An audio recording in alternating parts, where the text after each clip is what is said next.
Hello friends, welcome to my YouTube channel SK online classes में आपका स्वागत है। कैसे हैं आप सभी लोग? अच्छे होंगे, अच्छी तरीके से पढ़ाई चली होगी। मैं पढ़ा रहा हूं आपको विज्ञान कक्षा 10 की कुमार मित्तल की है, नूतन प्रकाशन की बुक है। अध्याय आपको जैसा कि दिख रहा होगा थर्ड है, मतलब तीसरा चैप्टर है आपका धातु और अधातु। धातु अधातु मैंने आपको कुछ वीडियोस अपलोड किए थे, इसके पहले आपको फर्स्ट सेकंड चैप्टर भी समाप्त किया गया। तो प्लेलिस्ट में आपको प्लेलिस्ट बनी होगी कक्षा 10 अध्याय नंबर 2 फर्स्ट सेकेंड थर्ड के रूप में। तो आप लोग वहां से इसको देख सकते हैं जाके। बहुत आसान, बहुत सिंपल क्वेश्चन है, आपको वीडियो में बताए गए हैं। कल मैंने आपको समाप्त किया था खनिज, अयस्क और उसके प्रकार, टाइप्स, अंतर बता दिए थे। आज बताऊंगा आपको टॉपिक है धातु कर्म, जिसको बोलते हैं मेटलर्जिकल स्टेट। तो आप लोगों को मेटलर्जिकल पढ़ना है। धातु मतलब हमें उसमें लॉजिक पढ़ना है, कैसे क्या चीज होता है, तो वो आपको आज भी मैं बताऊंगा। बताने से पहले आप लोगों से कहना चाहूंगा, अगर आप लोगों ने अभी भी यूट्यूब चैनल को सब्सक्राइब नहीं किया तो सब्सक्राइब कर दीजिए, साथ ही साथ बेल आइकन को भी दबा दीजिएगा और वीडियो को लाइक भी कर दीजिए, जिससे आपको लेटेस्ट नोटिफिकेशन वीडियो आपके मोबाइल पर पहले शो करेगी। तो आप लोग वहां से उसको देख सकते हैं। देखिएगा, ये देखिए आपके पास लिखा हुआ है क्या, धातु कर्म। आपको दिख रहा होगा। राइटिंग का थोड़ा इशू है, राइटिंग थोड़ी अच्छी नहीं है, थोड़ी नहीं काफी नहीं अच्छी है, लेकिन फिर भी मैं आप लोगों को बोलकर बता रहा हूं, आप लोग वहां से लिख लीजिएगा। लिखा धातु कर्म। धातु कर्म क्या होते हैं? अयस्क से भौतिक तथा रासायनिक प्रक्रमों प्रोसेस द्वारा शुद्ध धातु प्राप्त करने की क्रिया को धातु कर्म कहते हैं। क्या कहते हैं? अयस्क से भौतिक, जो अयस्क होते हैं उससे भौतिक तथा रासायनिक जो हमारे क्या प्रोसेस द्वारा शुद्ध धातु प्राप्त करने की क्रिया को धातु करते हैं। मतलब अयस्क से भौतिक तथा रासायनिक जो भी हमारे क्या प्रोसेस होते हैं, की लेंस होता है, जिससे भी जो फिजिकल हो जाए या केमिकल से जो हमें शुद्ध धातु जब प्राप्त होती है, वो हमारी क्रिया कहलाती है धातु कर्म, जिसको बोलते हैं मेटलर्जी। धातु कर्म मुख्यतः 3 प्रकार के होते हैं। कितने होते हैं? धातु कर्म मुख्यतः 3 प्रकार के होते हैं। पहला है अयस्क का सांद्रण, कंसंट्रेशन ऑफ दी ओर। दूसरा धातु का निष्कर्षण, एक्सट्रैक्शन ऑफ दी मेटल। धातु का तीसरा है शोधन, प्योरिफिकेशन ऑफ दी मेटल। अब देखिए, एक आपको टेबल दिखा रहे हैं, आप लोग क्रम बाय क्रम बना लीजिएगा, उसको आपको आसानी रहेगी। धातु क्रम जैसे क्या धातु क्रम होता क्या है वो आपको बता रहे हैं। लिखा हुआ है क्या,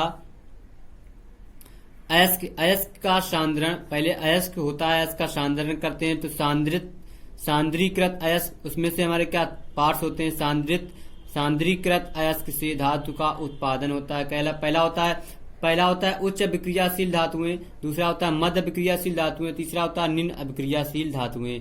इसमें से जो हमारा उच्च अभिक्रियाशील धातुएं होती है, उसमें क्या गलित धातु का विद्युत अपघटन होने के बाद हमें शुद्ध धातु मिल जाती है। और जो निम्न अभिक्रियाशील होती है, उसमें हमारे क्या शोधन करने पर हमें क्या मिलता है, देखिए आप लोग को दिखा देते हैं। इसमें मिलता है हमें क्या, सल्फाइड अयस्क। सल्फाइड से हमें मिलता है भर्जन, भर्जन से अशुद्ध धातुएं मिलती हैं। फिर अशुद्ध धातुओं का शोधन करते हैं तब हमें शुद्ध धातु प्राप्त हो जाती है। और जो हमारा मध्य अभिक्रियाशील धातुएं होती है, उसमें क्या होता है आप लोग देखिए, ये देखिए आपको टेबल बनाना है, धीरे धीरे स्टॉप करके वीडियो आप लोग बना लीजिएगा। अब इसमें देखिए लिखा हुआ है क्या, कार्बोनेट अयस्क, सल्फाइड अयस्क। 2 पार्ट्स होते हैं इसकी। इसमें कार्बोनेट निस्तापन, सल्फाइड का भर्जन, दोनों एक साथ करने के बाद हमें मिलता है धातु ऑक्साइड। धातु ऑक्साइड मिलने के बाद फिर हमको मिलता है अपचयन। अपचयन के बाद में अशुद्ध धातुओं का फिर शोधन करते हैं तो हमको शुद्ध धातुएं प्राप्त हो जाती हैं। जी हो गया आपका हमारा धातु कर्म का प्रोसेस। अब 1 नंबर आपको हेडिंग डालना है क्या, अयस्क का सांद्रण। अयस्क का सांद्रण कैसे होता है वो आपको बताया जाएगा, वो भी आप लोग को पढ़ना है। कंसंट्रेशन ऑफ दी ओर, देखिए मैं पढ़ के बोलूंगा, आप लोग लिखिएगा।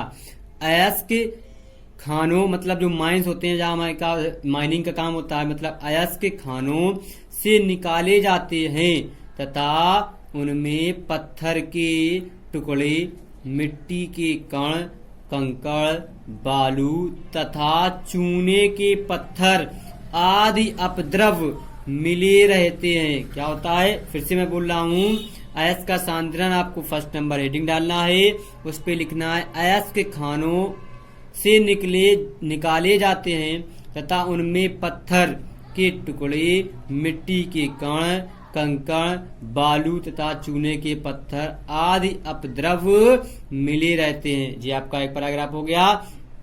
दूसरा, इन अपद्रव्यों को अधात्री या मैट्रिक्स कहते हैं। ठीक है, अधात्री या मैट्रिक्स कहते हैं। फिर नेक्स्ट लाइन से लिखते हैं, पैराग्राफ चेंज करके आपको, खानों से प्राप्त अयस्कों में उपस्थित अधात्रियों को अलग करने की क्रिया को अयस्क का सांद्रण कहते हैं। ये हो गया हमारा अयस्क का सांद्रण, कंसंट्रेशन ऑफ दी, और जो आप लोगों को करना और लगाना लिखना लिख लिए होंगे। अब अयस्क का जो सांद्रण होता है उनकी भी प्रमुख विधियां होती हैं। क्या होती हैं अयस्क के सांद्रण में? प्रमुख विधियां निम्नलिखित हैं। पहली विधि क्या लिखी हुई है आपके पास? गुरुत्व पृथक्करण विधि, ग्रेविटी सेपरेशन मेथड, ये भी आपको पढ़ना है। पहला इसमें क्या लिखा है? यह विधि अयस्क और उसमें उपस्थित अधात्वी के आपेक्षिक घनत्वों पर निर्भर करती है। क्या होता है?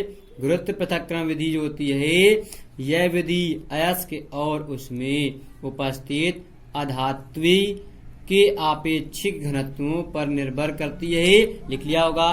फिर नेक्स्ट पॉइंट लिखना, इस विधि में बारीक पिसे हुए अयस्क, इस विधि में बारीक पिसे हुए अयस्क का जल की धारा द्वारा धोया जाता है, जिससे मैट्रिक्स जल के साथ बह जाता है और भारी अयस्क शेष बच जाता है या रह जाता है। फिर से पढ़ रहा हूं मैं, आप लोग देखिएगा। इस विधि में बारीक पिसे हुए अयस्क का, इस विधि में बारीक पिसे हुए अयस्क का जल की धारा द्वारा धोया जाता है, जिससे मैट्रिक्स जल के साथ बह जाता है और भारी अयस्क शेष रह जाता है। मतलब जैसे आप लोगों ने कभी देखा होगा मोरम में मिट्टी मिल जाती है उसको धुलने पे, या आप लोग देखते होंगे गेहूं जो घरों में आपको धुले जाते हैं, जिससे बनता है आटा।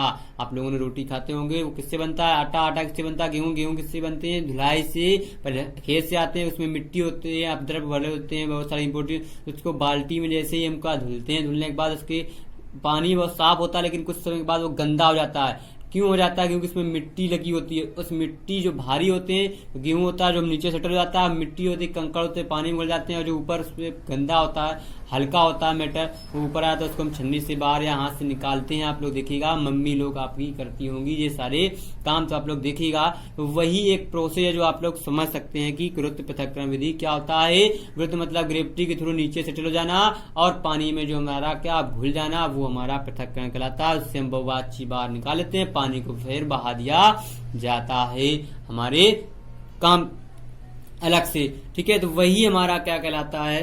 अधिक जो बारीक जो पिसे शेष रह जाते हैं, इस विधि द्वारा भारी अयस्कों जैसे केमिस्ट्री में हमारा होता टिन ऑक्साइड तथा आयरन सल्फाइड का सांद्रण किया जाता है। ये हो गया आपका गुरुत्व पृथक्करण विधि। समझ में आई होगी, आप लोगों ने लिखी होगी, स्क्रीनशॉट लीजिए। इतना आप लोगों को राइटिंग थोड़ी समझ में आने भी लगी होगी, आप लोग लिख सकते हैं। ठीक है, अब इसका दूसरा जो होता है फेन फ्लामन विधि, जिसको बोलते हैं झाक फ्लेमन फ्लोटेशन, मतलब फ्रोथ फ्लोटेशन मेथड। ये देखिए कैसे होता है।